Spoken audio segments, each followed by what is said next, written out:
안녕하십니까? 오늘도 이 시간을 함께 해주셔서 고맙습니다.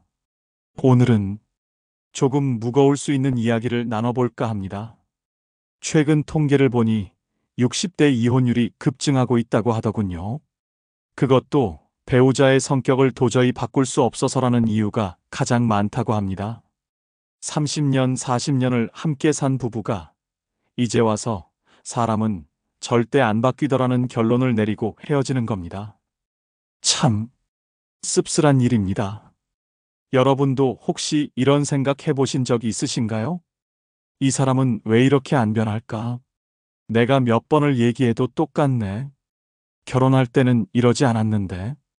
저도 결혼 생활 40년 가까이 하면서 수없이 그런 생각을 했습니다. 아내의 어떤 습관들, 어떤 말투들. 처음엔 참을만 했습니다. 사랑하니까요. 그런데 5년, 10년, 20년이 지나도 똑같은 모습을 보면 솔직히 화가 나기도 했습니다. 내가 이렇게 싫다고 했잖아. 왜 안 바뀌는 거야? 그런데 말입니다. 어느 날 문득 깨달았습니다. 아내가 나를 보며 똑같은 생각을 하고 있었다는 것을요. 저 역시 40년 동안 별로 변하지 않았더군요. 제가 보기엔 제가 많이 노력하고 변한 것 같았는데 아내 눈에는 여전히 그 옛날의 고집쟁이 남편이었던 겁니다. 그제야 알았습니다. 변하지 않는 건 상대방만이 아니구나. 생각해보면 참 이상한 일입니다. 결혼할 때는 그 사람에 있는 그대로를 사랑했다고 했으면서 결혼 후에는 그 사람을 바꾸려고 온갖 노력을 다합니다. 당신 그거 좀 고쳐. 그런 식으로 말하지 마. 왜 맨날 그 모양이야? 우리는 왜 이렇게 상대방을 바꾸려고 할까요? 혹시 상대방이 변하면 내가 더 행복해질 거라고 믿기 때문은 아닐까요? 저 사람만 저렇게 안 하면 우리 부부가 훨씬 행복할 텐데. 그런데 여기 함정이 있습니다. 상대방이 변한다고 해서 내가 정말 행복해질까요? 제 친구 이야기를 하나 들려드리겠습니다. 그 친구는 평생 아내의 잔소리가 싫었습니다. 아침부터 저녁까지 이것저것 간섭하고 챙기고 잔소리하는 아내. 정말 숨이 막힐 지경이었다고 합니다. 제발 좀 내버려 둬. 내가 알아서 할게. 그렇게 수십 년을 살았습니다. 그러다 아내가 큰 병을 앓았습니다. 다행히 회복은 했지만 예전의 기운을 잃었습니다. 잔소리할 힘도 없어졌죠. 친구가 바라던 대로 된 겁니다. 아내가 변한 거죠. 그런데 말입니다. 친구는 그제야 깨달았다고 합니다. 그 잔소리가 사실은 관심이었다는 것을, 사랑이었다는 것을. 조용해진 집에서 친구는 오히려 아내의 그 시끄럽던 목소리가 그리워졌다고 합니다. 변하지 않는 것에 대한 불만, 그것이 때로는 변하고 난 후에 그리움으로 바뀌기도 합니다. 그렇다면 정말로 사람은 안 바뀌는 걸까요? 60년, 70년을 살아오신 여러분께서는 어떻게 생각하십니까? 저는 이렇게 생각합니다. 사람은 바뀝니다. 분명히 바뀝니다. 다만 우리가 원하는 방향으로, 우리가 원하는 속도로 바뀌지 않을 뿐입니다. 20대의 나와 60대의 나, 똑같은 사람입니까? 아니죠. 엄청나게 많은 것들이 변했습니다. 생각도, 가치관도, 습관도. 하지만 어떤 것들은 변하지 않았습니다. 본질적인 성격, 타고난 기질, 깊숙이 박혀있는 어떤 패턴들. 그래서 저는 이렇게 생각합니다. 문제는 변하지 않는다는 것이 아니라 내가 원하는 대로 변하지 않는다는 것입니다. 그리고 더 큰 문제는 우리가 상대방에게만 변화를 요구한다는 것입니다. 결혼 상담을 하는 분께 들은 이야기입니다. 상담실을 찾아오는 부부들은 대부분 이렇게 말한다고 합니다. 선생님, 저 사람 좀 바꿔주세요. 제가 아무리 얘기해도 안 변해요. 남편도 그렇게 말하고 아내도 그렇게 말한답니다. 둘 다 상대방이 변하기를 바라는 거죠. 그런데 그 상담사분이 이런 말씀을 하셨답니다. 부부 상담의 시작은 상대방을 바꾸려는 마음을 내려놓는 것입니다. 상대방을 바꾸려는 마음을 내려놓는 것. 이게 참 어려운 일입니다. 평생을 저 사람만 변하면 이라고 생각하며 살아왔는데 그 생각을 내려놓으라니 말입니다. 하지만 역설적이게도 내가 상대를 바꾸려는 마음을 내려놓을 때 비로소 관계가 변하기 시작합니다. 제 아내에게는 한 가지 습관이 있습니다. 아침에 일어나면 꼭 창문을 활짝 열어놓습니다. 한겨울에도 말이죠. 저는 추위를 많이 타는 편이라 솔직히 그게 불편했습니다. 여보, 겨울에는 좀 덜 열면 안 될까? 하지만 아내는 변하지 않았습니다. 40년째 똑같습니다. 그런데 어느 날 제가 달라졌습니다. 아내가 창문을 여는 이유를 이해하게 된 거죠. 아내는 어릴 때 좁은 방에서 대여섯 식구가 함께 살았답니다. 늘 답답했다고 합니다. 그래서 결혼해서만큼은 시원하게 숨 쉬고 싶다고.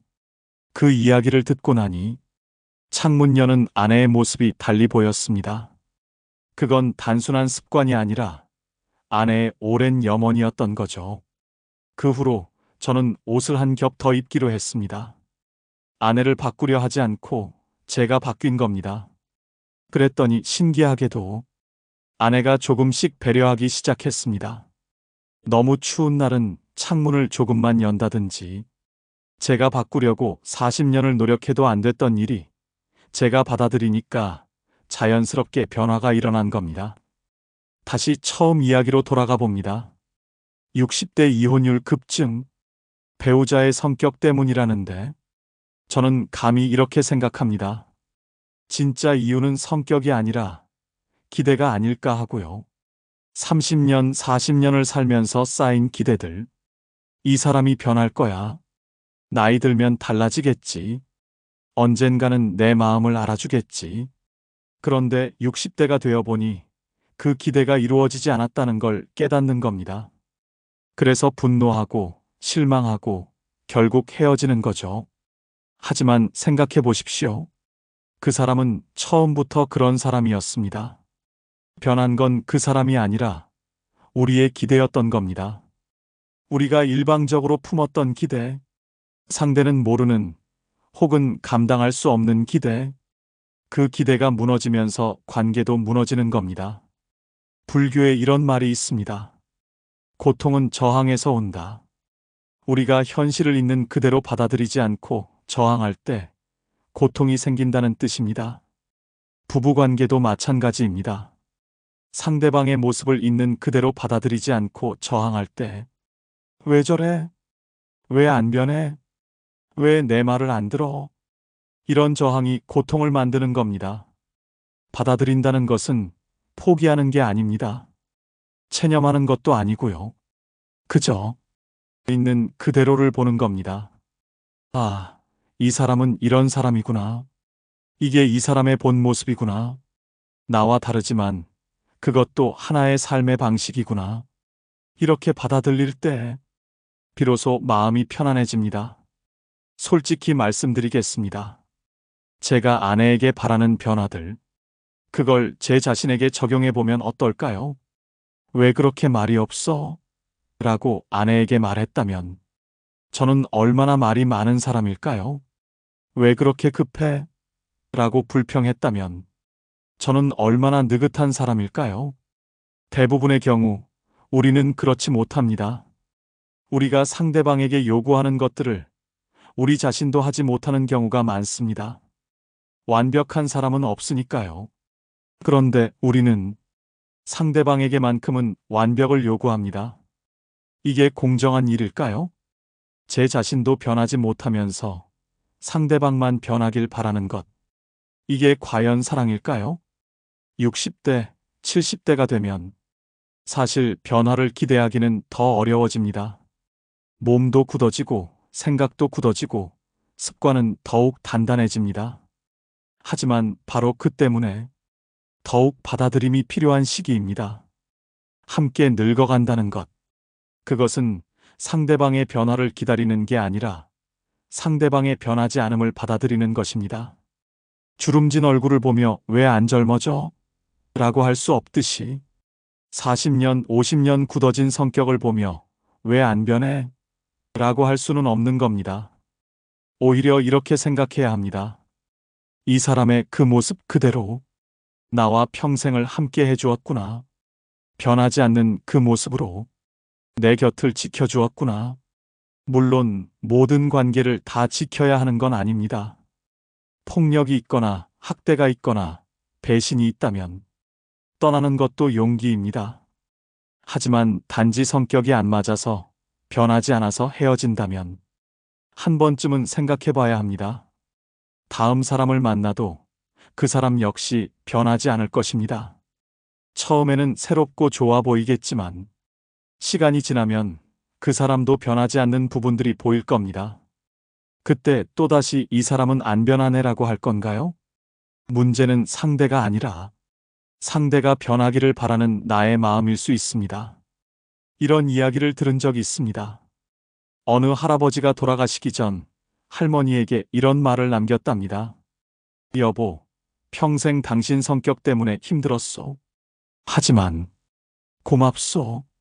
할머니가 물었답니다. 뭐가 고마운데요? 그랬더니 할아버지가 이렇게 대답했답니다. 당신이 변하지 않았기에 나는 당신이 누군지 알 수 있었소. 당신이 변하지 않았기에 나는 당신을 믿을 수 있었소. 변하지 않는다는 것. 그것은 때로 신뢰를 의미하기도 합니다. 일관성을 의미하기도 하고요. 오늘은 이렇고 내일은 저렇고 그런 사람을 신뢰할 수 있을까요? 변하지 않는 모습. 그 속에서 오히려 안정감을 느낄 수도 있는 겁니다. 그렇다고 모든 것을 체념하라는 말은 아닙니다. 다만 큰 변화 대신 작은 변화를 바라보면 어떨까 싶습니다. 아내의 잔소리가 예전보다 부드러워졌다든지 남편의 고집이 조금은 약해졌다든지 이런 작은 변화들 말입니다. 사실 우리 모두는 조금씩 변합니다. 함께 살면서 서로에게 물들어가죠. 아내의 말투가 내 말투를 닮아가고 내 습관이 아내의 습관을 닮아갑니다. 이것도 변화입니다. 극적이지 않지만 충분히 의미 있는 변화입니다. 변하지 않는 사람과 함께 산다는 것. 그것은 결국 용서를 배우는 과정입니다. 저 사람은 저럴 수밖에 없구나. 저 사람의 어린 시절이 저랬으니 이해할 수 있어. 나도 완벽하지 않은데 저 사람에게만 완벽을 바랄 순 없지. 용서한다는 것은 상대방이 바뀌기를 포기하는 게 아닙니다. 상대방이 바뀌지 않아도 내가 평안할 수 있는 마음을 만드는 겁니다. 그리고 그 평안함 속에서 진짜 관계의 변화가 시작됩니다. 60대가 되면 깨닫게 되는 것들이 있습니다. 인생이 얼마 남지 않았다는 것, 함께할 시간이 많지 않다는 것. 그렇다면 남은 시간을 상대방을 바꾸려고 싸우는 데 쓸 것인가, 아니면 있는 그대로 사랑하는 데 쓸 것인가. 젊었을 때는 몰랐습니다. 시간이 이렇게 빨리 가는지, 그 사람과 함께하는 시간이 이렇게 소중한지, 이제서야 알게 됩니다. 그 사람이 변하고 안 변하고가 중요한 게 아니라 그 사람이 내 곁에 있다는 것, 그것이 중요하다는 거요. 어느 글에서 읽은 구절입니다. 이혼을 생각하기 전에 한 가지만 해보라. 상대방이 내일 죽는다고 가정하고 오늘 하루를 살아보라. 정말 내일 그 사람이 없다면 오늘 그 잔소리가, 그 고집이, 그 변하지 않는 모습이 얼마나 그리울까요? 60대의 이혼. 그것은 어쩌면 마지막 기회를 포기하는 것일지도 모릅니다. 그 사람을 있는 그대로 사랑할 수 있는, 그 사람과 진짜 평화로운 관계를 만들 수 있는 마지막 기회 말입니다. 사랑하는 여러분, 사람은 변합니다. 하지만 우리가 원하는 대로 변하지는 않습니다. 그리고 그것이 괜찮습니다. 우리도 완벽하지 않고 우리도 잘 변하지 않으니까요. 40년, 50년을 함께 살았다면 이제는 변화를 강요하는 대신 있는 그대로를 받아들여 보면 어떨까요? 당신은 그런 사람이구나. 나는 이런 사람이고. 그래도 우리 여기까지 함께 왔네. 이렇게 말입니다. 그리고 혹시 정말로 관계가 힘들다면 이혼을 결정하기 전에 한 번만 더 생각해 보시기 바랍니다. 내가 변하면 혹시 달라질 수 있지 않을까 하고요. 상대를 바꾸려는 마음을 내려놓으면 혹시 평화가 찾아오지 않을까 하고요. 변하지 않는 사람과 함께 늙어간다는 것. 그것은 인생에서 가장 큰 수행일지도 모릅니다. 하지만 그 수행을 통해 우리는 진짜 사랑이 무엇인지 배우게 됩니다. 조건 없는 사랑, 변하지 않아도 사랑하는 마음, 완벽하지 않아도 함께하는 용기. 오늘 집에 돌아가시면 오랜 세월 함께한 그 사람을 한번 바라보시기 바랍니다. 변하지 않는 그 모습 그대로, 있는 그대로, 그리고 조용히 말해보세요. 그래, 당신은 그런 사람이지. 그리고 나는 그런 당신과 함께 여기까지 왔네. 그것만으로도 충분합니다. 오늘도 함께 해주셔서 고맙습니다. 여러분의 남은 인생이 평화롭기를 바랍니다.